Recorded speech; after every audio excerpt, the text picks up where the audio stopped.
महापुरुषों को याद करो जो संघर्ष करना सिखा गए, महापुरुषों को याद करो जो संघर्ष करना सिखा गए।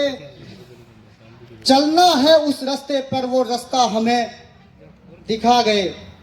ना जाने कितने जुल्म सहकर हमें शिक्षा का हथियार दिया।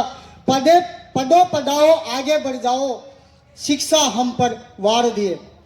महापुरुषों की लिखी किताबें उनका भी सम्मान करो। देश हमारा विकसित हो जाए ऐसा तुम कोई काम करो। ऊंच नीच और जात पात का अब तो तुम विनाश करो। पढ़ लिख कर वैज्ञानिक बन जाओ और देश का ऊंचा नाम करो। ये छोटी सी कविता मैंने आज तो कही है क्योंकि टाइम भी नहीं है, और भी कुछ बोलना था लेकिन माफी चाहो। कमेटी के मेंबर हैं यहाँ पे उपस्थित हैं, उनसे कुछ बातें हम करते हैं। सर अपना परिचय देंगे आप? मैं प्रज्ञा मित्र बौद्ध हूँ और यहाँ जयपुर में निवास करता हूँ। सर धम्म दिवस के बारे में कुछ बताएंगे हमारे दर्शकों को? हाँ, आज जो विश्व धम्म ध्वज दिवस है वो पूरे विश्व में मनाया जा रहा है। और 8 जनवरी को जो बौद्ध धर्म का जो धम्म ध्वज है वो लागू हुआ था। और विशेषकर भारत में जब बाबा साहब श्रीलंका गए थे तो वहाँ पे वर्ल्ड फेलोशिप कॉन्फ्रेंस थी, तो उसमें बाबा साहब ने भारत की तरफ से बहुत प्रतिनिधित्व किया था। उस समय 60 देशों ने मिलकर ये निर्णय लिया था कि जो हमारा जो बौद्ध धर्म जो है वो है किस तरह का होगा। तो इसको जो पंचशील जो धम्मध्वज है इसको विश्व स्तर पे मान्यता मिली थी। उसके बाद से ये धम्मध्वज है कि पूरे विश्व में है मनाया जा रहा है। उसी कड़ी में आज यहाँ पे 8 जनवरी को जयपुर में जो है विश्व धम्म दिवस मनाया गया है। और इसमें जो पंचशील धम्म के जो ऐसा माना जाता है कि भगवान बुद्ध जब सम्यक संबोधि को प्राप्त हुए थे, उन्होंने जो सम्यक संबुद्ध बने थे, तब उनकी जो काया से जो है जो 5 रंगों का जो है वो जो वलय जो है वो आभास्वर है, वो आभास्वर हुआ था। 5 रंगों का जो वलय आभास्वर हुआ था। और उन्हीं को ध्यान में रखते हुए ये जो पंचशील ध्वज का जो है मान्यता है दी गई थी। और हर धर्म का इस पंचशील ध्वज में हर कलर का अपना अपना महत्व है। जैसे इसमें 5 कलर बताए गए हैं। नीला कलर है, नीले रंग का कलर है, उसके बाद में है पीला कलर है, फिर सफ़ेद कलर है, लाल कलर है और कसाई कलर है। और एक जो है कॉमन जो पृष्ठ पे जिसमें 5वें कलर का जो सम्मिश्रण है।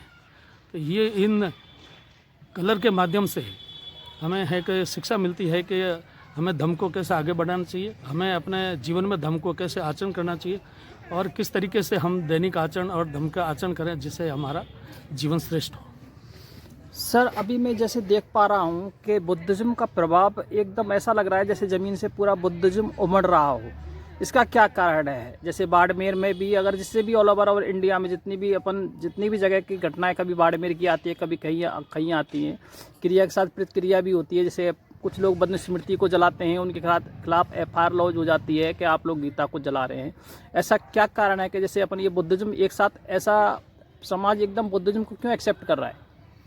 भगवान बुद्ध का जो धम्म है वो समानता पर आधारित है, जिसमें किसी व्यक्ति के साथ है कि जाति, धर्म और लिंग के आधार पर कोई भेदभाव नहीं होता है। तो इस समानता का जो गुण है वही लोगों को आकर्षित कर रहा है और हर व्यक्ति का अपना मान सम्मान मिलता है। लेकिन दूसरी जो प्रतिकार जो करने वाले जो लोग हैं वो लोग हैं असमानता और विषमता में विश्वास करते हैं। तो उनका अपना जो सम्मान का जो है, अधिकारों की जो टकराट है वो है कि आज नए जो दौर में है, इस ज़माने के दौर में बिल्कुल सामने परिलक्षित हो रही हैं। जैसा कि आपने बताया जालोर की घटना हो, चाहे अन्य जगह की जो घटनाएं हो रही हैं, जैसे जैसे लोग बाबा साहब के जो बुद्ध धर्म के रास्ते को जान रहे हैं और वो जागरूक हो रहे हैं तो वो इस रास्ते पर चले हैं। तो ऐसी कुछ घटनाएं हैं वो होना है स्वाभाविक है। और ये चूँकि विचारों का जो है परिवर्तन का दौर है तो इसमें ये टकराहट भी नज़र आती है।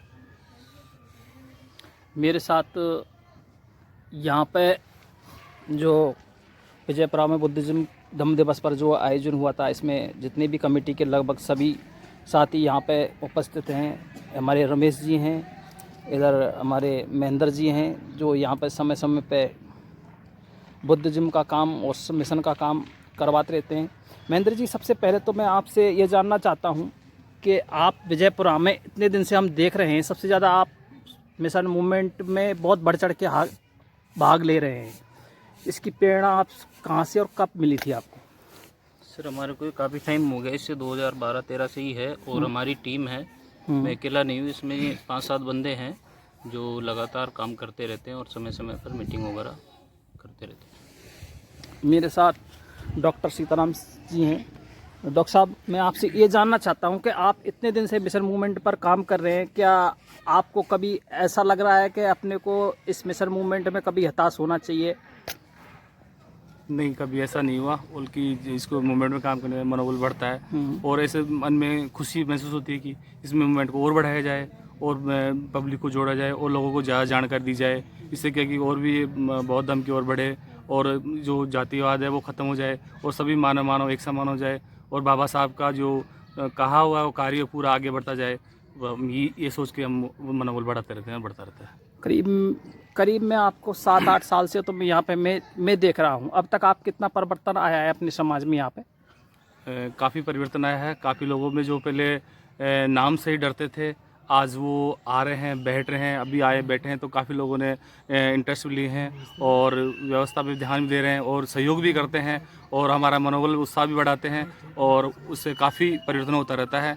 और इसी से हमारे को ये लगता है कि अगर ऐसे करते रहेंगे तो आने वाला टाइम दूर नहीं और बाबा साहब का जो सपना है वो पूरा जल्दी कवर हो जाएगा, ये लगता है।